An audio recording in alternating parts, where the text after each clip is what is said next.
حضور صلی اللہ علیہ وسلم نے فرمایا کہ مجھے معراج کی رات دکھایا گیا کہ کچھ لوگ کھڑے ہیں اور اپنے ہاتھوں سے ناخنوں سے اپنے چہرے کے اور اپنے بدن کے گوشت کو نوچ رہے ہیں، وہ پھر ٹھیک ہو جاتے ہیں، وہ پھر نوچتے ہیں۔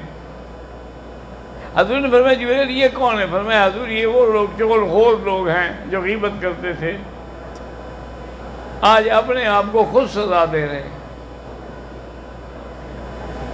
اسی لیے حضور نے فرمایا کہ الغیبۃ اشد من الزنا، کسی کی غیبت کرنا جو ہے یہ زنا سے بھی زیادہ گناہ ہے۔ غیبت کا معنی یہ ہوتا ہے کہ آدمی کسی کے بارے میں بات کہے جو اس کو بری لگے، یہ غیبت ہے۔ صحابہ نے پوچھا حضور اگر وہ بات اس میں ہو، مثلا وہ چور ہے، ہم نے کہا چور ہے، وہ شرابی ہے، ہم نے کہا، حضور نے فرمایا اگر اس میں وہ بات ہے تو غیبت ہے، اگر اس میں وہ بات نہ ہو اور تم کہو تو بہتان ہے، وہ تو اس سے بھی زیادہ بڑا جرم ہے۔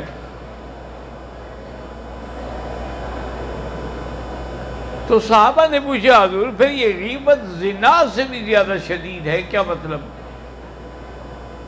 آپ نے فرمایا زنا سے توبہ کرے تو اللہ معاف کر دیتے ہیں، لیکن غیبت سے توبہ کرے تو معافی نہیں ملتی جب تک وہ معاف نہ کرے جس کی غیبت کی ہے۔ تو اسی لیے اس میں تو بہت بڑا مسئلہ اہم ہے، وہ بندہ نہ ملے یا معاف نہ کرے تو گناہ معاف نہیں ہوگا۔ اس لیے آپ نے فرمایا کہ الغیبۃ اشد من الزنا، کہ وہ زنا سے بھی زیادہ سخت۔